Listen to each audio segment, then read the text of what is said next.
Voice के बारे में जो कि थोड़ा लो टाइप का था, ये थोड़ा अलग वॉइस है। इसमें जो है अलग तरह से चेंज किया जाता है वॉइस में। किस तरह से चेंज करेंगे, कैसे पढ़ना है इसे और किस तरह से बनाना है इसे, और एग्जाम में क्या आएगा या नहीं आएगा उसके बारे में पढ़ेंगे। तो चले चलते हैं। उससे पहले अगर हमारे चैनल पे नए आए होंगे तो हमारे चैनल को सब्सक्राइब कर लीजिए और बेल आइकन को भी दबा लीजिए और लाइक भी कर दीजिए। तो चलिए बढ़ते हैं वीडियो की तरफ, तो क्लास की तरफ चलिए बढ़ते हैं।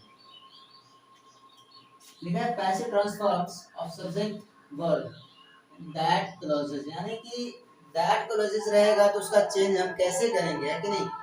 अब क्या था कि नरेशन बनाते तो नरेशन में दैट क्लॉजेस आता है बनाते समय, बट वॉइस में दैट क्लॉजेस है एक्टिव वॉइस में, उसको पैसिव में कैसे हमें ट्रांसफर करना है, पैसिव में कैसे बदलना है उसका बारे में दिया है। इसलिए वो कुछ डेमो यहाँ पे दिए हैं सैंपल के तौर पे। एक्टिव वॉइस में दिया हुआ है कि they say that he knows the fact, क्या दिया है, दे से दैट, तो दैट क्लॉज आया कि नहीं आया, आया है ना। तो दैट क्लॉज जो आया इसको चेंज कैसे करेंगे, तो देखो उसको चेंज हमने कर रखा है पैसिव वॉइस में। फर्स्ट नंबर ए नंबर में it is said that he knows the fact. अब देखो यहाँ पे एक तो ये चेंज कर रखे हैं, दूसरा क्या है, he is said to know the fact, यानी कि इस तरह से हमें पता चलता है कि इसको दो तरह से बनाया जा सकता है। इस तरह के क्लॉजेस को कितनी तरह से बनाया जा सकता है, दो तरह से बनाया जा सकता है।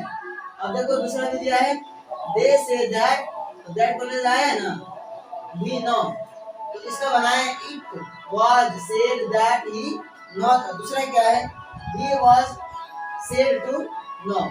अब देखो इस सेंटेंस को गौर से देखने में क्या पता चलता है, इस सेंटेंस को गौर से देखने में क्या पता चलता है कि इस तरह इसमें दो पार्ट्स हैं। कितने पार्ट्स हैं, दो पार्ट्स है ना। कैसे थे इसमें कितने पार्ट्स हैं, दो पार्ट्स। देखो ना सेंटेंस को अगर देखेंगे बढ़िया से तो पता चलता है इसमें दो पार्ट्स, इसलिए दो तरह से बनाया गया है। दो पार्ट्स नहीं होते तो एक ही तरह से बनाते। अब देखो क्या है, एक तो पहला हमारा प्रिंसिपल क्लॉजेस, क्या है, प्रिंसिपल क्लॉजेस, और दूसरा है दैट क्लॉज। दो तरह से हो गया ना। इस तरह के सेंटेंस में दो तरह के पार्ट्स हैं। पहला जो है हमारा प्रिंसिपल क्लॉज है, दूसरा क्या है, दैट क्लॉज, यानी कि दैट क्लॉज का दूसरा नाम है नॉन क्लॉज। दैट क्लॉज का दूसरा नाम क्या है, नॉन क्लॉज। आ रहा है समझ में।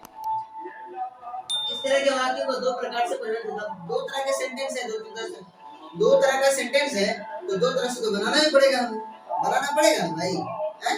देखो अगर दो तरह से सेंटेंस है तो बनाना भी तो पड़ेगा, दो तरह से बनाना पड़ेगा, नहीं पड़ेगा। अब देखते हैं किससे बनाते हैं।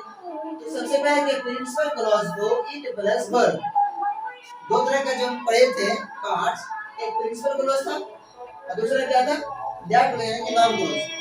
दैट क्लॉज का दूसरा नाम क्या है, नॉन क्लॉज। तो प्रिंसिपल क्लॉज को इट प्लस वर्ब, यानी कि 2 प्लस बी प्लस बी3, 2 प्लस बी प्लस वर्ब का थर्ड फॉर्म यूज करके उसके फॉर्म में बनाना है और इसके बाद दैट क्लॉज का प्रयोग करना है। अब देखते हैं प्रिंसिपल क्लॉज और नॉन क्लॉज किसको कहा जाता है, आगे हम पढ़ेंगे। अब चलो इससे पहले पढ़ लेते हैं क्या है कि, तो प्रिंसिपल क्लॉज को it plus verb 2 plus B plus B verb का थर्ड फॉर्म के फॉर्म में बदल दिया जाता है और उसके बाद क्या किया जाता है, दैट क्लॉज को रख दिया जाता है। किसको रख दिया जाता है, दैट क्लॉज को रखा जाता है। नॉन क्लॉज के सब्जेक्ट को पूरे वाक्य का सब्जेक्ट बनाया जाता है। नॉन क्लॉज के जो सब्जेक्ट होता है, इसका नॉन क्लॉज का जो सब्जेक्ट होता है उसको पूरे सेंटेंस का सब्जेक्ट बनाया जाता है। क्या बनाया जाता है, पूरे सेंटेंस का। देखो ना यहाँ पे ये जो हमारा था, यहाँ पे ये है ना, यहाँ पे ये हमारा दैट क्लॉज का सेंटेंस, यानी कि नॉन क्लॉज का सेंटेंस है। तो नॉन क्लॉज के सब्जेक्ट को सबसे पहले क्या है, सबका सेंटेंस बनाए, सबका सब्जेक्ट। वही कह रहा है कि नॉन क्लॉज के सब्जेक्ट को पूरे सेंटेंस का सब्जेक्ट बनाया जाता है। उसके बाद क्या कहा है कि प्रिंसिपल क्लॉज के वर्ब को पैसिव में, प्रिंसिपल क्लॉज के वर्ब को किसमें चेंज करेंगे, पैसिव में, और नॉन क्लॉज के यानी कि दैट क्लॉज के वर्ब को इंफिनिटिव फॉर्म में बदल दिया जाता है। हमने क्या कहा अभी, इस तरह के जो वॉइस है इसको दो तरह से लगता है कि इसमें क्या, दो तरह के सेंटेंसेस हैं। कितने तरह के सेंटेंसेस हैं, दो तरह के सेंटेंसेस हैं। जब दो तरह का सेंटेंस है तो दो तरह का तो बनाना भी पड़ेगा, बनाना पड़ेगा या नहीं बनाना है कि नहीं। अब देखते हैं किस तरह से बनाते हैं। हमने कहा कि जो दो तरह का सेंटेंस है, इसमें दो तरह के सेंटेंस है, दो तरह के पार्ट हैं, तो दो तरह का तो बनाना ही पड़ेगा ना हमें। अब देखते हैं कैसे बनाते दो तरह से। तो प्रिंसिपल क्लॉज के वर्ब को पैसिव में बदल दिया जाता है। प्रिंसिपल क्लॉज के वर्ब को किसमें बदला जाता है? पैसिव में। और नॉन क्लॉज यानी कि दैट क्लॉज के वर्ब को इन्फिनिटिव फॉर्म। इन्फिनिटिव फॉर्म हमने पिछले क्लास में पढ़े हैं, इसका लिंक हमने डिस्क्रिप्शन में दे रखा है। अब देखिए तो इन्फिनिटिव फॉर्म होता क्या है कि 2 प्लस वर्ब का पहला रूप 2 प्लस b1, 2 प्लस b1 उसमें बदल दिया जाता है, लेकिन इसमें कुछ अलग तरह से बनाते हैं वॉइस में। तो प्रिंसिपल क्लॉज के वर्ब को पैसिव में बदला जाता है और नॉन क्लॉज यानी कि दैट क्लॉज के वर्ब को किसमें बदला जाता है? इन्फिनिटिव फॉर्म में। किसमें बदला जाता है? इन्फिनिटिव फॉर्म में। समझ में आ रहा है या नहीं आ रहा है? कमेंट करके बताइए कि कैसा लग रहा है। अब देखिए आगे, for example they believe that he knows the fact. लिखा है ना, they believe that he knows the fact. देखो इसमें दो तरह का सेंटेंस है, कैसे दो तरह के पार्ट है। तो ये हमारा दे बिलीव जो दिख रहा है यहाँ पे, ये हमारा है कौन सा? Principal clause. कौन सा है? Principal clause. दे बिलीव हमारा प्रिंसिपल क्लॉज है और इसके बाद जो बच रहा है हमारा यहाँ से यहाँ तक दैट, ये हो गया हमारा कौन सा? नॉन क्लॉज, यानी कि दैट क्लॉज। क्या दैट क्लॉज का दूसरा नाम क्या है? नॉन क्लॉज है। नॉन क्लॉज को हम दैट क्लॉज कह सकते हैं, है ना। तो दे बिलीव हमारा हो गया प्रिंसिपल क्लॉज और that he knows the fact, यहाँ से लेके यहाँ तक क्या हो गया हमारा? दैट क्लॉज यानी कि नॉन क्लॉज। हमने क्या पढ़ा था यहाँ पे? इसमें क्या लग रहा है? दो तरह के पार्ट्स है ना, तो दो तरह के पार्ट्स निकल के आया कि नहीं आया? देखो यहाँ पे दे से दैट, तो दे से हमारा हो गया प्रिंसिपल क्लॉज और he that he knows the fact हो गया नॉन क्लॉज, है कि नहीं? दो तरह का पार्ट्स हुआ ना। जब दो तरह का पार्ट्स है तो उसको बनाना भी तो पड़ेगा, दो तरह से बनाना पड़ेगा, नहीं बनाना पड़ेगा? अब आगे चलते हैं, इसको बनाते हैं पैसिव में कैसे ट्रांसफर करेंगे। तो यहाँ पे लिखा गया है कि प्रिंसिपल क्लॉज के वर्ब को, किसको? प्रिंसिपल क्लॉज के वर्ब को, प्रिंसिपल क्लॉज के वर्ब किसमें बदलना है? पैसिव वर्ब में। किसमें बदलना है? तो देखो, तो इसमें ये भी कह रहा है कि नॉन क्लॉज के वर्ब को इन्फिनिटिव बदला जाता है। उससे पहले ये भी कह रहा है कि नॉन क्लॉज के सब्जेक्ट को, नॉन क्लॉज के सब्जेक्ट को, नॉन क्लॉज का सब्जेक्ट क्या आ रहा है यहाँ पे? ही, है कि नहीं? नॉन क्लॉज के सब्जेक्ट को सबसे पहले पूरे सेंटेंस का सब्जेक्ट बनाएंगे। नॉन क्लॉज के सब्जेक्ट को सबसे पहले पूरे सेंटेंस का सब्जेक्ट बनाएंगे। अब देखो जिस तरह से दो पार्ट्स है, घर में दो आदमी, एक को तो गार्जियन बनना पड़ेगा ना भाई, बनना पड़ेगा नहीं बनना पड़ेगा? अब नहीं बनाएंगे तो कैसे घर चलेगा? उसी तरह से सबसे पहले क्या करेंगे? तो नॉन क्लॉज यानी कि दैट क्लॉज के सब्जेक्ट को पूरे सेंटेंस का सब्जेक्ट बनाना पड़ेगा। तो कैसे बनाएंगे? तो ही हमारा हो गया। अब शुरू में रख देंगे तो पूरे का पूरा सब्जेक्ट क्या हो गया पूरे सेंटेंस का? चलो ही हो गया। अब अगला क्या है कि प्रिंसिपल क्लॉज के वर्ब को पैसिव में बदला जाता है। हमने ये वाला स्टेप पूरा कर लिया, पूरा करा कि नहीं करा? अब क्या करें कि प्रिंसिपल क्लॉज के वर्ब को पैसिव में बदला जाता है। तो प्रिंसिपल क्लॉज क्या है इसमें? दे बिलीव है ना, तो दे बिलीव को क्या लिख सकते हैं? इस बिलीव, है कि नहीं? इस बिलीव लिख सकते हैं ना, क्योंकि जब भी हम पैसिव में ट्रांसफर करेंगे तो एम इज आर के बाद क्या ट्रांसफर करना होता है? वर्ब का थर्ड फॉर्म, है ना। एम हो या इज हो या आर हो या वर्ब वाज वर हो, तो वर्ब का थर्ड फॉर्म ही लगता है कि नहीं? चाहे एक्टिव वॉइस में कोई सा ही फॉर्म हो, चाहे एक्टिव वॉइस में वर्ब का कोई सा ही फॉर्म हो, उसको पैसिव में ट्रांसफर करेंगे तो वर्ब का कौन सा रूप लगेगा? तीसरा रूप लगेगा। तो लिखा है यहाँ पे ही इज बिलीव, ओके, इसको पैसिव में ट्रांसफर कर दिए। अगला क्या कह रहा है? नॉन क्लॉज के वर्ब को इन्फिनिटिव में बदला जाता है। नॉन क्लॉज के वर्ब को किसमें बदला जाता है? इन्फिनिटिव में। तो देखो यहाँ पे कह रहा है that he knows the fact, noun clause है कि नहीं? कौन सा? दैट क्लॉज है ना, नॉन क्लॉज है ना, उसको किसमें बदलेंगे? इन्फिनिटिव फॉर्म में। किसमें बदलेंगे? तो टू नाउन। हमने क्या कहा था कि वर्ब 2 प्लस भी वर्ब का पहला रूप, 2 प्लस वर्ब का पहला रूप इन्फिनिटिव कहलाता है ना।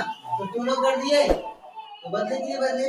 इन्फिनिटिव में द फैक्ट तो लास्ट में रहेगा ही। तो इसका हो गया they believe that he knows the fact, जिसमें दे बिलीव हमारा हो गया प्रिंसिपल क्लॉज और that he knows the fact हो गया हमारा नॉन क्लॉज, जिसको क्या बोलते हैं? इस सेंटेंस में नॉन क्लॉज के सब्जेक्ट को पूरे सेंटेंस का सब्जेक्ट बनाया जाता है, जो कि हमने ही को बना दिया पूरे सेंटेंस का सब्जेक्ट। अगला क्या कह रहा है कि प्रिंसिपल क्लॉज को पैसिव में बदलना है। प्रिंसिपल क्लॉज किसमें बदलना है? पैसिव में। तो इस बिलीव हो गया। उसके बाद क्या कह रहा है? नॉन क्लॉज को इन्फिनिटिव फॉर्म में बदलना है। तो यहाँ पे क्या था? ही नोज, ही नॉट था ना, तो वर्ब का पहला रूप देंगे ना, तो क्या हो जाएगा 2 not 2 plus v1 2 plus v1 2 plus v1 infinitive कहलाता है ना, इसे पिछले क्लास में पढ़ चुके हैं इन्फिनेटिव के बारे में। अब देखो हो गया he is believed to know the fact, देखो यहाँ पे है he is said to know the fact, है कि नहीं, सेम प्रोसेस से जा रहा है ना, वहां पे क्या था से था, यहाँ पे क्या है बिलीव है, तो बिलीव हो गया, वहां पे से है तो सेड हो जाएगा। आगे चलते हैं, नॉन क्लॉज के वर्ब को इन्फिनेटिव में बदलते समय सबसे पहले हमें ये ध्यान रखना पड़ेगा इसका जो है इन्फिनेटिव फॉर्म क्या होना चाहिए, वो समझ में आ रहा है कि क्या कह रहे हैं हम, यानी कि जिस तरह से हम बनाते थे कि 2 प्लस v1 2 प्लस वर्ब का पहला रूप, उसी तरह से क्या इसमें भी है, इसमें कुछ अलग टाइप से, तो क्या है देखो, नॉन क्लॉज के वर्ब को इन्फिनेटिव में बदलते समय सबसे पहले इनके विभिन्न इन्फिनेटिव फॉर्म को समझ लेते हैं, है कि नहीं, उसके बाद ही पढ़ेंगे। वीडियो को लाइक भी कीजिए एंड चैनल को सब्सक्राइब भी कीजिए। जैसे वर्ब देखो हम लव लिए, क्या लिए हैं, वर्ब लव लिए, अब लव एक वर्ब है नहीं है ना, तो उसी को लेते हैं, उसका इन्फिनेटिव फॉर्म पहले देख लेते हैं, उसी तरह से पूरे वर्ब का इन्फिनेटिव फॉर्म हो जाएगा। देखते हैं यहाँ पे टेंस के हिसाब से, किसके हिसाब से, टेंस के हिसाब से, तो वर्ब प्लस वर्ब का लव के इन्फिनेटिव फॉर्म दे गए हैं, जो एक्टिव वॉइस ये है हमारा पैसिव और ये है, देखो प्रेजेंट टेंस में रहेगा, किस में रहेगा, प्रेजेंट टेंस में रहेगा, तो क्या हो जाएगा टू लव, यानी कि 2 प्लस वर्ब का पहला रूप उसको पैसिव एक्टिव रहेगा, तो क्या रहेगा, तो एक्टिव रहेगा, तो 2 प्लस v1, अब देखो पैसिव क्या रहेगा, तो 2 प्लस b प्लस v3, क्या हो जाएगा 2 प्लस b प्लस v3, तो इसमें फर्क आया कि नहीं आया, क्योंकि पैसिव में जब ये बदलेंगे तो वर्ब का पहला रूप v3 में बदल जाएगा, बदलेगा नहीं बदलेगा, पैसिव फॉर्म में जब ये जाएंगे तो किसे बदल जाएगा, v3 में बदलेगा ना, इसीलिए क्या हो जाएगा 2d v3। आगे देखते हैं, अगर प्रेजेंट कंटीन्यूअस रहेगा, प्रेजेंट कंटीन्यूअस यानी कि प्रेजेंट इम्परफेक्ट टेंस रहेगा, तो टू बी लविंग क्या हो जाएगा, to be loving active voice में रहेगा, और पैसिव वॉइस में to be being love, to be being love. अब हमने पढ़ा था कि बिग क्यों यूज करेंगे, पिछले क्लास का जो हमने वॉइस पढ़ा था उसमें बता दिया गया है कि क्या है कि बिग कैसे यूज करना है, लिंक डिस्क्रिप्शन में है पिछले वॉइस का। परफेक्ट अगर रहेगा तो perfect to have love, to have love, अब देखो आगे टू हैव बीन लव, अगर पैसिव ट्रांसफर करना है तो to have been love, to भी यूज करना है प्लस हैव भी यूज करना है प्लस बीन भी यूज करना है, उसके बाद क्या यूज करना है, वर्ब का थर्ड फॉर्म, वर्ब का third form. Present perfect continuous रहेगा, परफेक्ट कंटीन्यूअस अगर रहेगा उसका एक्टिव क्या रहेगा, to have been loved, to have been love, उसका पैसिव क्या हो जाएगा, to plus have plus B plus been और लव, है कि नहीं, समझ में आया कि नहीं आया, आ रहा है या नहीं आ रहा। अब देखो आगे क्या है कि परफेक्ट कंटीन्यूअस में हो गया, नोट हमने क्या इसमें कुछ और भी बातें होते हैं जो नहीं होना चाहिए, इसमें क्या नहीं होना चाहिए और क्या होना चाहिए, अगर मूल वाक्य यानी कि मेन वर्ब, क्या मेन सेंटेंस के नॉन क्लॉज में, मेन सेंटेंस के नॉन क्लॉज में, मेन सेंटेंस के नॉन क्लॉज में यदि पैसिव वर्ब, कौन सा वर्ब, पैसिव वर्ब यानी कि ये वाला वर्ब, पैसिव वर्ब प्रयुक्त हो तो वॉइस परिवर्तन करते समय, वॉइस चेंज करते समय पैसिव इंफिनिटिव का प्रयोग होगा, किसका प्रयोग होगा, पैसिव इंफिनिटिव का प्रयोग होगा। अगर मेन सेंटेंस में नॉन क्लॉज यदि पैसिव वर्ब में है, तो किस में है, तो पैसिव वर्ब में है, उसको वॉइस में चेंज करते समय, उसको चेंज करते समय पैसिव इंफिनिटिव का प्रयोग करेंगे। और एक बात और इसमें ये भी है कि प्रेजेंट कंटीन्यूअस और परफेक्ट कंटीन्यूअस, जो कि यहाँ पे हमने लिख रखा है, प्रेजेंट कंटीन्यूअस और परफेक्ट कंटीन्यूअस का पैसिव फॉर्म नहीं होता है, लिखे है ना, यानी सॉरी पैसिव इंफिनिटिव फॉर्म नहीं होता है, प्रेजेंट कंटीन्यूअस तथा परफेक्ट कंटीन्यूअस के पैसिव इंफिनिटिव का प्रयोग नहीं किया जाता है। तो आज का क्लास क्या था, वॉइस के बारे में, जो दैट क्लॉज जिस तरह से इसमें अगर एक ही सेंटेंस में दो तरह के पार्ट हो उसको कैसे बनाएंगे, दैट क्लॉज को कैसे बनाना है, प्रिंसिपल क्लॉज को कैसे बनाना है, तो हमने पूरे का पूरा ऐसे पढ़ा। अब बताइए कि वीडियो आपको कैसा लगा, अब देखते हैं और इससे अगला क्लास जो है पढ़ेंगे, तब तक के लिए यहीं पे खत्म करते हैं।